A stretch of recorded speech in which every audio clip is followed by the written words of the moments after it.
Hello students, in this series 10 minutes quick revision, today we will be revising chapter number 5, Principles of Inheritance and Variation.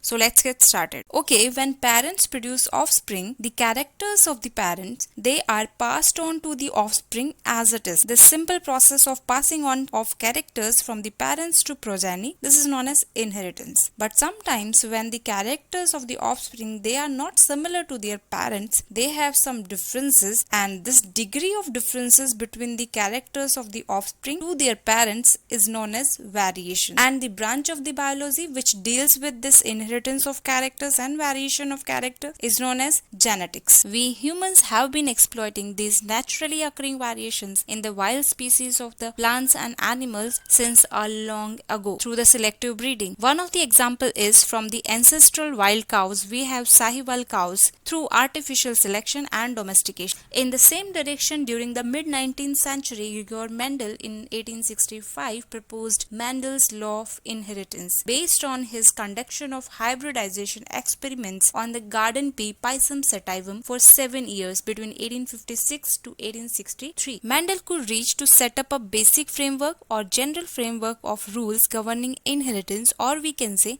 Mendel's law of inheritance, because of the four following reasons. Number one, for the first time he used statistical analysis and mathematical logics to solve the biology problems. Second, the large sampling size gave the greater credibility to the data. Third, the confirmation of his inferences, it means what he thought of, was proved by the results of the test cross. And the last one, Mendel investigated the characters in the pea plant Pisum sativum with two opposing traits. Here you can see a table where characters are given, and for each character there are two contrasting traits, such as number one, stem height. The contrasting traits are tall and dwarf. For flower color, violet and white. For flower position, axial and terminal. For pod shape, inflated and constricted. For pod color, green and yellow. Seed shape, round and wrinkled. Seed color, yellow and green. So these are the 7 characters which was chosen by Mendel. Before moving ahead, let's see some of the keywords. True breeding line. These are the plants having undergone continuous self-pollination and which show stable trait inheritance and expression for the several generations. It means after continuous self-pollination for several generations, some of the traits, they will get stable from one generation to the another. Next keyword is emasculation. This is the removal of anthers from a bisexual flower like in the pea plant Pisum sativum. F1, this is the filial 1 progeny, and it is the first hybrid generation after the cross pollination. F2 generation, the filial 2 generation or filial 2 progeny, it is obtained after the self pollination of the F1 generation. Capital T, this letter is used to express the trait which is shown at F1 stage, and for the other contrasting trait, small letter is used like small t. Capital T for tall and small t for dwarf. Next is genotype. This is the allelic combination for a trait, like capital T is an allele, small t is an allele. These combination of the alleles, it is known as genotype.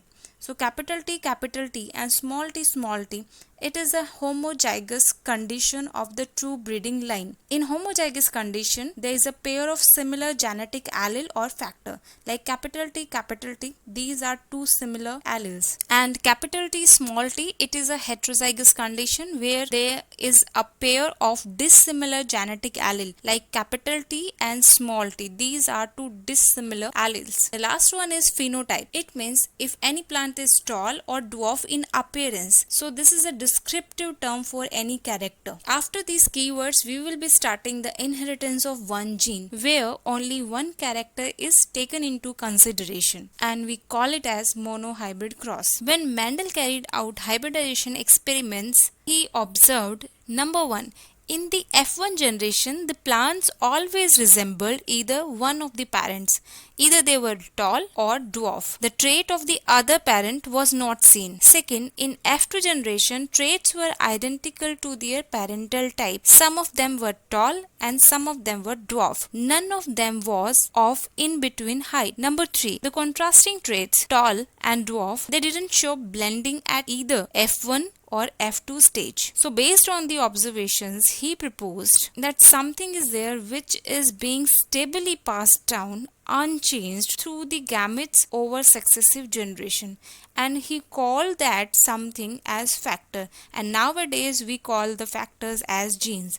So he told that factors were passing down from one generation to another, and they were carrying the characters from parents to the offspring. Here you can see a cross between a tall female parent and a dwarf male parent. Both of them, they are true breeding lines. So capital T, it is the genotype for tall female parent, small t for the dwarf male parent. When the tall and dwarf plant produces gametes by the process of meiosis, the alleles of the parental pair separate or segregate from each other.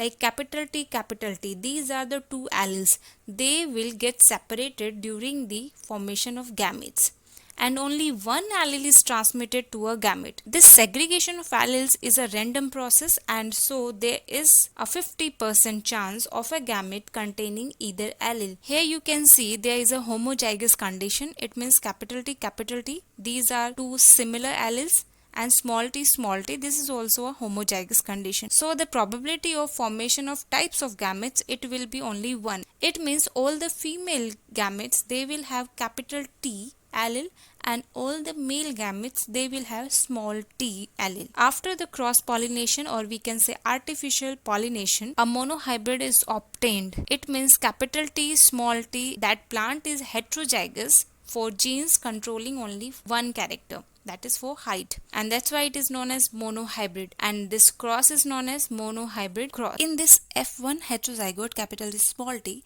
one factor, that is capital T, it dominates the other, hence called dominant, while the other factor small t, that is called as recessive. After the self-pollination of F1 heterozygote, in the F2 generation, he found the phenotypic ratio between tall and dwarf 3:1 and genotypic ratio 1:2:1 for capital T, small t, and small t. This genotypic ratio 1:2:1 is mathematically condensable to the form of binomial expression ax plus by whole square that has the gamete bearing genes capital T or small t in equal frequencies of half. So A and B, these are the frequencies, and value of these frequencies is half, and X and Y, these are the genes. So this expression can be expanded as given below, where value of A and B is half. This is because the gametes segregate with the frequency of half, that is Mendel's law of segregation. And X and Y, these are the genes capital T and small t, and the expression is expanded as given below. Binomial expansion basically is a mathematical function that is used to calculate the probability of a certain event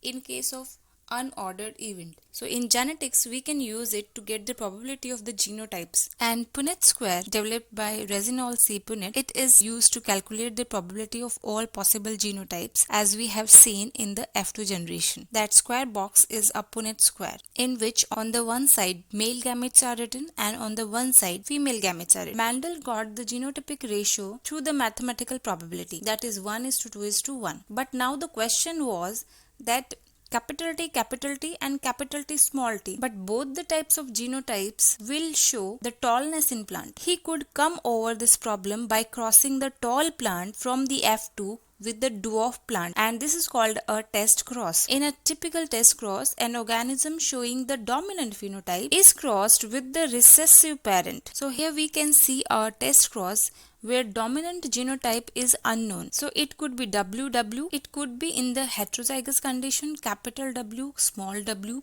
or it could be in the homozygous condition capital W, capital W. So when we will cross it with the homozygous recessive, the results will be, if that dominant genotype is in homozygous condition, then the all plants will be of dominant type, and if that unknown dominant phenotype it is in heterozygous condition, then the ratio will be 50-50. So 1:1 will be the ratio. So this is all about the inheritance of one gene. In the next video, we will be discussing principles or laws of inheritance. For getting the notifications regarding next videos, do subscribe this channel.